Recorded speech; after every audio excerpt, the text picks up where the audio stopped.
Well, good morning, everyone, and thank you for tuning in to the service this morning.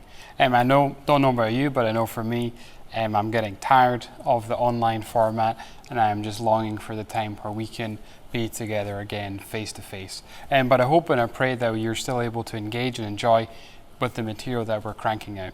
And we're going to continue this morning to look at our series and kind of exploring some of the lesser known, some of the peripheral, some of the background characters in the Old Testament. And today we're going to look at Jonathan, not our esteemed Dr. Granz, but the Jonathan of biblical times. And Jonathan, for me, there's going to be 2 points we're going to look at, and they are, what are the values we look at in leaders, and what are the values that we look at and we need in friendship. The times we are in just now are bizarre, they're confusing, they're frustrating, and leaders are at the forefront on whatever side they may be. Political leaders, health leaders, institutional leaders, business leaders are all starting to have to wear hats where they normally wouldn't have had to do. They're making big decisions, and some leaders are getting flack for going back to work, some leaders are getting flack for being too cautious. Being a leader is a dangerous place to be, and putting your hand up to have your head above the parapet gives people permission to take snipes at you. And being a leader comes with that territory. And we as people, we look at the world and we say, what is going on? And we have leadership that embodies nepotism, that embodies a plutocracy, that across the board it is wealthy people on the left and on the right that are making decisions for me and you. And it seems that those that make decisions above us are really so removed from us. But yet, when it comes to politics particularly, we seem to have such hope and such faith in candidates that they will be the one that will bring transformation. They will be the one that will bring the new dawn, whoever that might be. But the story of leaders in the Old Testament shows us the sort of the duality of God promises us leaders who will deliver A, but in reality we get humans who deliver B. And there's these sort of two parallel contrasts that seem to happen throughout all the biblical leadership characters. That they're leaders that are promised great things by God, and they always seem to deliver some, but then fall short. But Jonathan is an interesting character where he doesn't assume real leadership role. He never has an office. He's never a king. He's never a judge. But he's a sort of advisor to the president, to many different leaders. And he is set up in direct contrast to his father Saul. Saul, obviously the famous first king of Israel. Saul is the archetypal macho man king that the people of Israel so wanted to have. He was tall, he was dark, he was handsome, he was strong, he was a strategist, and he was a military leader. He was the strong man who would boss around Israel's neighboring nations. He was the warrior king, and he was that guy who would look great on a movie billboard. He was their man. He was the guy that they wanted. But Saul's story is one of someone who is full of promise, but yet is a man who always falls short. That he responds to his urges with women, with conflict, with lust. He wants to go further than God asks him to. He wants to make a name for himself, whether it's through his intellect, through his mind, or through his military pursuits. But yet Jonathan is seen to be a quiet, rebuking character. Jonathan doesn't make a fuss. He isn't upfront. He isn't the one taking the limelight. He has a backward peripheral position. And one of the stories, and so the Jonathan story really goes from 1 Samuel 14 around to 1 Samuel 22. So you can read more there in that story there. And one of the stories where he comes to prominence is when they're fighting the Philistines, that Jonathan takes his armor bearer, and when there's a huge battle going on, and they sneak into the Philistine camp. And God uses that little moment, Jonathan's bravery, to bring a moment of fear to the Philistine soldiers' camp. And along with the earthquake, they all flee the camp. And he was a man of faith. He used that moment to say that God is leading me to do something, so I'm going to step out in faith and do it. And throughout his life, Jonathan is reserved, he's tactful, he's precise in what he says and what he does. And importantly, he's connected to the heart of God. And ultimately, a generation removed, God rejects and removes Saul as king. the hardcore macho warrior king didn't work out for Israel. And David, who had his own flaws, was brought into that. And Jonathan has an integral, intimate relationship with David as one man who is a very close friend to him. And he helps David, and they have a relationship. And Jonathan's love and Jonathan's care for David enables David to take on the mantle and his role for king that Jonathan helped him to do. And I think so often for us, we want leaders that can awe a crowd. We want leaders that are charismatic. We want leaders that are brilliant. For us in the church, that looks like somebody who is awesome at pastoral care, somebody who will wax lyrical up in the pulpit, somebody who is administrative and they can do the money and they can make it all happen, someone who's an evangelist that can go out and bring the masses in. We have such high expectations for leaders that we want people to be the star quarterback and all other things wrapped into one. But I think Jonathan, in his sort of simple, faithful, marching in one direction throughout his life, gives us a model for what true Christian leadership looks like. It's somebody that doesn't seek the limelight, somebody that doesn't want all the attention, somebody that doesn't seek to make a name for themselves, but somebody that aims to make a name for God and what they do. It's somebody who seeks to support rather than who wants to gain support from others. And I think the question for us I want us to wrestle with for a little bit is, who do we follow and why do we follow them? Do we have our faith in our leaders to resolve our problems and to bring the new dawn we want? Or do we look to God for Him to bring that to fruition? For sure, God can use people and leaders throughout history to bring His ways. But I think we have so much hope in particular individuals that we can't see beyond them. We have to view leaders as humans, like me and you, no greater or no worse. And we have to see that how are these individuals, wherever they may be in politics, in business, or in family, how is God using these people to build His kingdom here on earth as it is in heaven? And I think we have to say, do our leaders match up with our values? We can't just be attracted to people because of their eloquence, because of their intellect, or because of their achievements.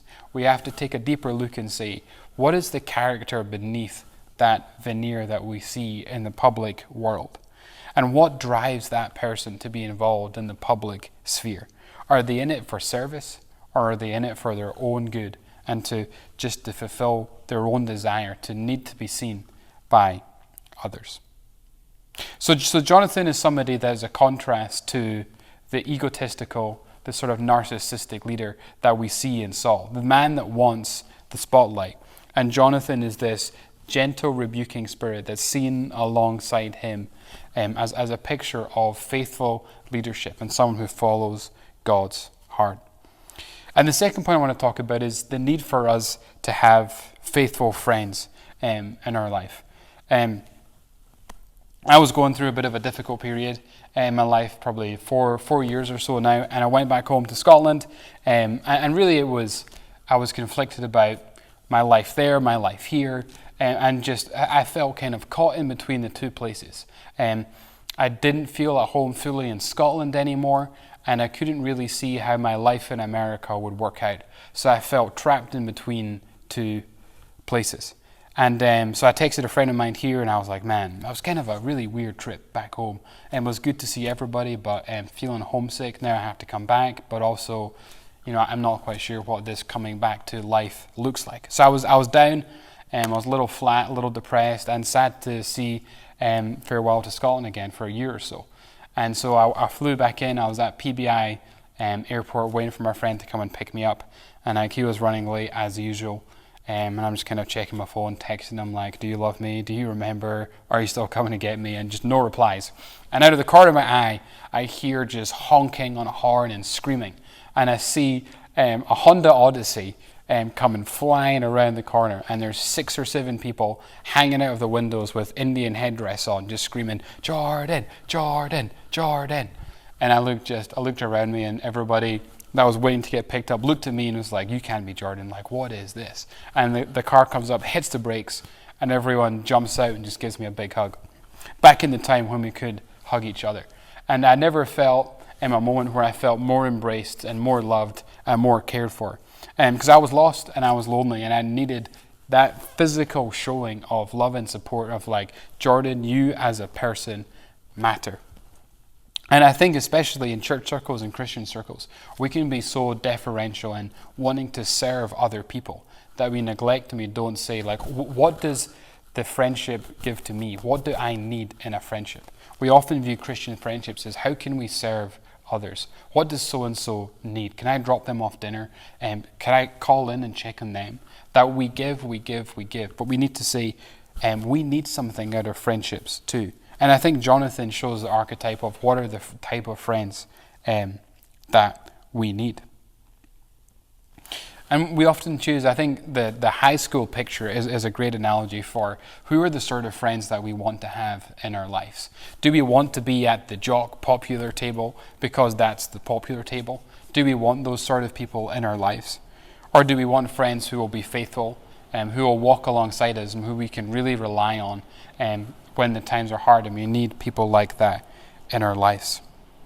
And again, and similar to leaders, are we having friends in our lives who value the same things that we do? Do we have friends that will edify us? Do we have friends that will lift us up? And we do have friends that support us?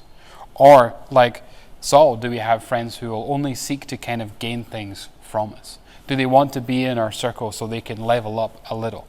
Do they want to be in our circle so they can get things from us? Or do they want to be in our circle because they see us as a person?